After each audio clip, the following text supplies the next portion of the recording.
নমস্কার বন্ধুরা, রাধে রাধে। তো আবার অনেক দিন পর নতুন একটা ব্লগে তোমাদের সামনে হাজির হলাম। তো প্রায় আজকে 1 মাসেরও বেশি হয়ে গেছে আমি ইউটিউবে ব্লগ দিচ্ছি না, কোনো রকম ভিডিও পোস্ট করতে পারি না। ওই যে আমার মেয়ে একটু একটু শখের বয়সে করে ওগুলো করি, কারণ আমি এর আগেও বলেছিলাম যে আমার শরীর পুরো খারাপ যাচ্ছে। আর এতটাই খারাপ যাচ্ছে কি আর বলবো। এই শরীর খারাপ নিয়ে আসামও গেলাম, আসাম থেকে ঘুরে আসলাম, শরীরের ট্রিটমেন্ট করার জন্য গিয়েছিলাম। তো অনেক ব্লগ তোমাদের সাথে শেয়ার করা হয়নি, করতে পারিও নাই, কারণ পুরো চাপের মধ্যে ছিলাম। আমার মোবাইল ধরার মতন ক্ষমতা ছিল না, কি ব্লগ করার মতন ক্ষমতা ছিল না, কিচ্ছু ছিল না। খুবই খারাপ অবস্থার মধ্যে দিনগুলো আমি কাটাচ্ছি। ধরতে গেলে এক প্রকারে মৃত্যুর সাথে লড়াই করতেছি, মরতে মরতে বেঁচে গেছি এরকম আর কি। তো এখনও পুরোপুরি সুস্থ হয়নি, তো এখন দেখি ডাউনের দিকে চলে যাচ্ছে, তাই একটু চেষ্টা করি। তো এটা হচ্ছে আমাদের বাড়িতে কি বলবো 64 ভোগের অনুষ্ঠান হয়েছিল, এবার নিয়ে 2 বছর হলো। তো এই ভোগটার আয়োজন হয়েছিল আমাদের বাড়িতে প্রায় বৈশাখ মাসের 27 তারিখে নৃসিংহ চতুর্দশী ছিল। সেদিনকে আমাদের বাড়িতে অধিবাস ছিল, তারপরে ভাগবত যজ্ঞ ছিল, আবার নন্দ উৎসব ছিল। তো আমার ছেলেকে ব্লগ করতে বলছিলাম, ও যেরকম করে পেরেছে সেরকম করে বানিয়েছে। এত লোকজন হয়েছিল, তো শরীর তো খুবই খারাপ ছিল। আর আমার শাশুড়ি মা কিন্তু আগেই নিতে আসছে আমাকে, তো আমি এই যে ভাগবত যজ্ঞের জন্য যাইনি। তো এত বড় আমাদের বাড়িতে অনুষ্ঠান হবে আমি কখনো কল্পনাও করতে পারিনি। ওই যে ভগবান আমাকে একদিকে হয়তো ফেলা রাখছে, আর একদিকে হয়তো আমার স্বপ্ন পূরণ করতেছে। তো এত বড় যে অনুষ্ঠান হবে ধারণার বাইরে। পুরীধামে তো 56 ভোগ হয়, মোবাইলে দেখেছি, কিন্তু বাড়িতে আমি 64 ভোগ দেখলাম আর কি। চোখের সামনে দেখে জীবনটা আমার ধন্য হয়ে গেছে। আর এই প্রভুর কৃপা যে এত তাড়াতাড়ি আমি এইভাবে পাবো আমি কখনো ভাবতেই পারিনি। কি আর বলবো, নিজেকে আর কি ধন্য মনে হচ্ছে যে আমার কপালেও এরকম একটা, আমাদের বাড়িতে এরকম ভোগ হবে। তো মানুষও বলে যেটা ভাবে সেটা হয় না, আর যেটা ভাবে না সেটা হয়। তো আমি এটা কখনো ভাবিনি যে আমাদের বাড়িতে এরকম কোনো অনুষ্ঠান হবে, কিন্তু সত্যি অনুষ্ঠানটা হলো। আগে দেখতাম উৎসবে হয়তো বড় বড় উৎসবে এরকম করে অনুষ্ঠান হতো, কিন্তু কখনো কখনো মনে আর কি ভাবনা আসতো যেটা আমাদের বাড়িতে এরকম হতো। তো সত্যি ভগবানে আমার এত ডাক শুনেছে। আর এত এত জায়গা থেকে করো গোপাল আসে, গিরিধারী আসে, অনেক অনেক ঠাকুরেরা আসে। আর আমার সবথেকে আরও বেশি ভালো লাগতেছে কোন জিনিসটা, আমাদের নতুন ঘর যাত্রা করছে, যা নতুন ঘরের মধ্যে সিংহাসন বসাইছে, ওইখানেই ভগবানের ভোগ টোগ হচ্ছে, সব কিছু ওইখানে পূজা টুজা হচ্ছে, আরতি হচ্ছে। আমার এটা ভেবে খুবই ভালো লাগতেছে। আর নিজেকে ভাবতেছি যে আমি এত বড় ভগবানের কৃপা পাবো কখনো ভাবতেই পারিনি। তো ভিডিওগুলো যে করেছে একটু উল্টাপাল্টা করে করেছে, তোমরা একটু ম্যানেজ করে নিও। তো এতটা ভালো হয়েছে কি আর বলবো, খুবই আনন্দ হচ্ছিল, খুবই মজা হয়েছিল। তো আমি কথা বলতে বলতে হাঁপিয়ে যাচ্ছি, বেশিক্ষণ কথা বলতে পারি না এখন।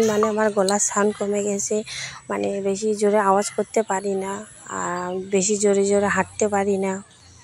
তো আমার এখন কন্ডিশন খুবই খারাপের দিকে দাঁড়িয়ে গেছে। জানি না আদৌ আমার কপালে কী আছে। টেনশান চিন্তা ভাবনা করলে যেমন দিন দিন আরও খুব খারাপের দিকে চলে যাচ্ছি। আর দেখো, মানুষ যখন হয়েছে টেনশান তো হবে, চিন্তা তো হবে। তো কি বলবো আর, সব কিছু নিয়ে এখন আর কি চলতেছি। তো আমাকে বাঁচানোর জন্য সবারই খুবই চেষ্টা যে আমাকে বাঁচিয়ে রাখবে, কিন্তু জানি না কি আমার কপালে আছে না আছে, সেটা আমি কখনোই নিজে তো আর বলতে পারবো না, তাই না? তো যাকে এদিকে দেখো যে নন্দ উৎসবের দিন এই গিরিধারীকে গোপালকে এরকম করে রাস্তা ঘোরাইতে নিয়ে যায়, কেউ বাজার ঘোরাইতে নিয়ে যায়, তো কেউ কেউ বাজনা করে। আমরা বাজনা করিনি, বাজনাটা করলে শাস্তিক মতে না কি মতে ধরে আমাদের গুরুদেব বলছে, তাই বাজনা করিনি আমরা। যে খোল করতাল নিয়ে গেছিলাম। তারপরে এখানে বাড়িতে এসে এত মজা হয়েছে। তো এখানে দেখো রাধাকুণ্ড আর শ্যামকুণ্ড আমরা বানিয়েছি। তো সবাই এখানে আমরা ঘুরবো, ঘুরে টুরে এখানে স্নান করব, অনেক অনেক মজা হতে চলেছে। তোমরা পুরো ব্লগটা দেখো, স্কিপ করো না। তো যেরকম করে আমার ছেলে উঠেছে ওইরকম করে আমি শেয়ার করতেছি। আমি তো এগুলোর মধ্যে ছিলামই না, কোনো রকম খালি ঠাকুরকে ডেকেছি যাতে 3টা দিন যাতে আমি সুস্থ থাকি। আমার এমন অবস্থা ছিল আমি বিছনা থেকে উঠতে পারতাম না। তো কি আর বলবো। তো এখানে আমার বর দেখো কৃষ্ণ সাজছে, একটা ওই যে এখানে ভাড় নিছে, দুই পাশে দুইটা ঘটি নিয়েছে, ওইখানে আর কি ঘুরবে, 7 পাক ঘুরে তারপর এটাকে ভাগতে লাগে। তো অনেক নিয়ম আছে, আমরা তো সব নিয়ম তো জানি না, তো আমাদেরকে যেভাবে দেখিয়ে দিয়েছে আমরা সেভাবে করেছি। তো এই যে 2 বছর পূর্ণ হলো, আর 1 বছর করলে 3 বছর হবে, আর 3 বছরের পর যদি আবার যদি ভগবানের কৃপা হয়, ইচ্ছে হয় আমাদের বাড়িতে হোক, তা আবার হবে।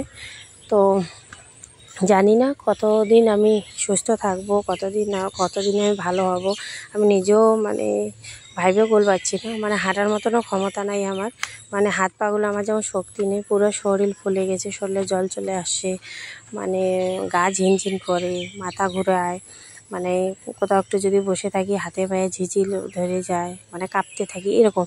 তো কেন এরকম পরিস্থিতি হলো আমি নিজেও জানি না। তো যাক গিয়ে সেটা নয়, ছেড়ে দিলাম। আর সবথেকে মানে ভাবতে ভালো লাগতেছে যে গোবিন্দর কৃপা হয়েছে আমাদের বাড়িতে। সবার বাড়িতে সব কিছু হয় না, তাই না? তো আমাদের বাড়িতে আমার গিরিধারী গোবিন্দর কৃপা হয়েছে, এটা ভেবে আমার মানে যত অসুস্থ হই না কেন, তবুও মনের মধ্যে একটা সান্ত্বনা আছে, ভগবান আমাকে চোখ তুলে তাকিয়েছে, আমার স্বপ্ন পূরণ করেছে। তো যাকে তো দেখতেই পাচ্ছ এখানে সবাই মিলে আমরা মানে আনন্দ করতেছি। তো কি আর বলবো, মানে ভাষায় খুঁজে পাচ্ছি না আর কি বলবো না বলবো। তো এখানে আমার শাশুড়ি মা সবাই মিলে আমাদের পাশের মানে অনেক মানুষ হয়েছে, এত মানুষ হয়েছে কি বলবো, অনেক মানুষ হয়েছে, সবাই মিলে